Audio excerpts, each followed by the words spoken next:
Bonjour, Shavua Tov, et on se retrouve, pour maintenant, vous la connaissez, vous êtes habitués, l'émission sur la paracha de Shavua, avec notre grand ami, le Rav Brandt. Bonjour Rav Brandt. Bonjour. Alors, vous êtes devenu une star de Israël Torah maintenant, hein. Tout le monde est là et présent pour écouter la paracha de la semaine, pour pouvoir après frimer à table le Shabbat et dire j'ai un petit Dvar Torah à raconter. Alors, on vous attend avec impatience. Cette semaine, la paracha, je l'ai noté parce que là, après Bereshit Noach, moi je suis perdu, hein, je ne connais pas par cœur. Alors après, c'est Lech Lecha. Il y a beaucoup de choses à dire, hein, comme toutes les parachutes. Alors, on va parler de quoi aujourd'hui, Rav Brandt? Lech Lecha, on va parler du peuple juif. Ah, c'est nous. C'est nous. C'est nous. Mais c'est nouveau. Dans Bereshit, dans Noach, on a parlé de l'humanité. Et là, on parle du peuple juif. Il vient d'où ce peuple? Mais est-ce que le monde avait des peuples? Ou était un peuple? Alors, en tout cas, il n'y avait qu'une seule langue il n'y a pas longtemps. Il y a eu l'histoire de la tour de Babel et ça a foutu un peu le bazar, quoi. Non, Akadosh Baruch Hu a éparpillé. Voilà. Donc, à cause de la tour de Babel, comme tu nous dis, Akadosh Baruch Hu a séparé les peuples. En séparant les langues, on sépare les peuples, c'est ça? Il a fait 70 langues, 70 peuples. Magnifique. Qu'est-ce que ça représente?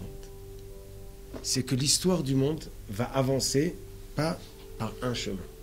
On va avoir plus qu'un chemin.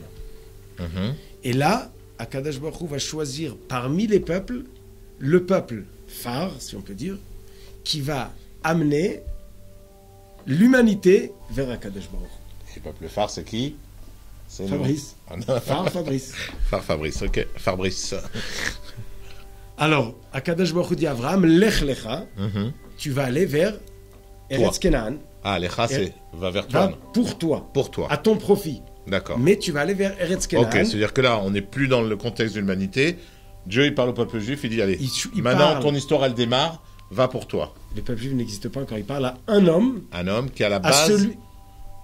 que de lui va être le peuple juif. D'accord. Et ce peuple-là va suivre le chemin du grand-père Abraham.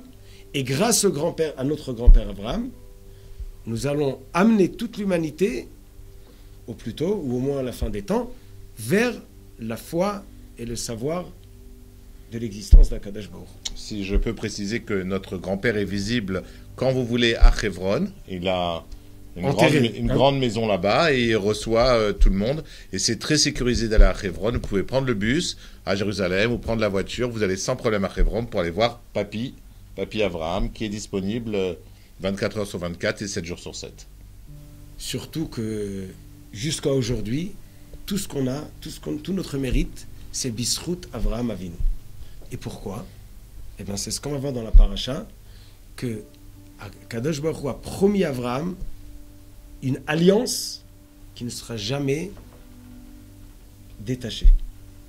Donc, ce qui se passe dans la paracha d'important, ou qui change l'histoire du monde, c'est qu'Akadosh Baruch Hu prend Avraham et fait une alliance. C'est comme un mariage. Un mariage, l'homme promet à sa femme, la femme promet à son mari, et ils deviennent un. Et pas seulement Akadosh Baruch Hu promet, mais il promet de jamais lâcher cette alliance. Alors, pour comprendre cette alliance, on va voir comment ça s'est passé. La Torah nous raconte, Achar Advarim Haele, chapitre 15, Avraham el Hashem. Avraham dit à Akadosh Baruch Hu, tu m'as promis cette terre, tu m'as promis beaucoup de choses, mais je n'ai pas encore d'enfant.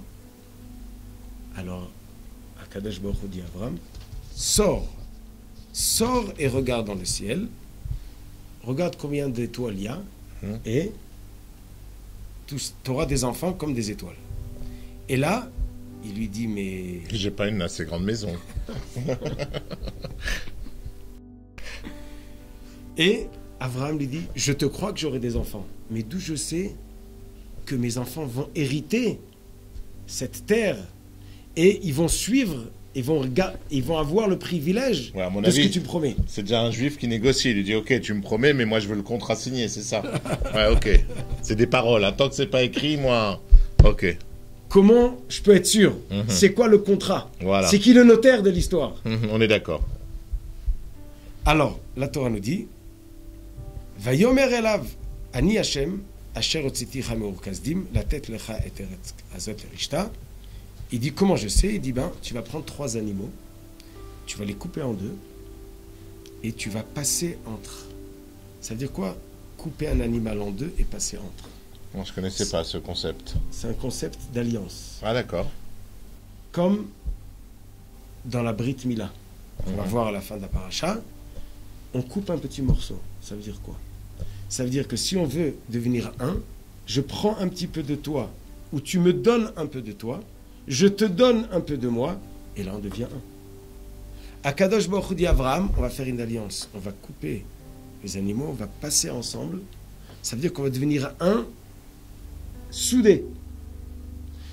Et ma promesse, ma partie de l'alliance, c'est que je te promets d'être le peuple élu, et d'avoir Eretz Israël, et de ne jamais te lâcher. Alors juste une chose, s'il y a des enfants qui nous regardent, ne faites pas ça à la maison avec vos chats et vos chiens, d'accord? Si vous découpez vos animaux domestiques en 2, ça ne fera pas d'alliance. Hein. C'était à l'époque d'Abraham, on est d'accord? C'était une fois, on est d'accord. Akadosh Baruch Hu qui dit à Abraham, et c'est un symbole.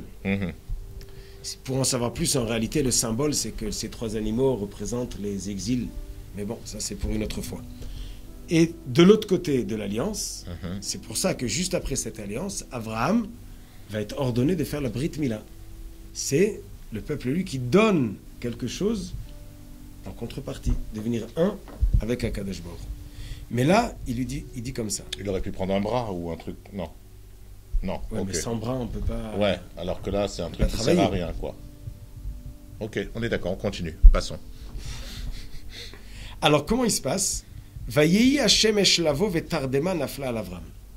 Le soleil se couche et Avram s'endort profondément. Veine eima chashecha gdola nofet alav. Et il voit sombre. Et il commence à rêver. Nous connaissons le rêve de Yaakov avec l'échelle, les anges qui montent et qui descendent. Voilà. Ah, j'ai connu celui-là. Mais tu connais plus que Bereshit, t'es noir. Ouais, je connais un peu. Le rêve du fils de Yaakov, Joseph. Joker. Le rêve de Yosef, avec quoi? les 11... Ah oui, les 11 épis de blé, les vaches et tout ça, très bien. Non, les vaches, ça c'est Paro, le rêve de Paro. Ah oui, ça c'est le rêve de Paro, ok. Alors, le rêve d'Abraham, il rêve de la souffrance de ses enfants. Il rêve de l'exil. Il rêve que 400 ans, ils vont en exil. Il dit, qu'est-ce qui se passe? Et Dieu me promet le bien. Et je rêve de l'exil. Les 400 ans en Égypte, c'est ça? En Égypte. Et Akadosh Baruch Hu dit, tes enfants vont aller en exil, effectivement, mais après, ils vont ressortir de l'exil. Je vais punir ceux qui les ont exilés, et ils vont sortir avec Berechouch Gadol, avec beaucoup de butin.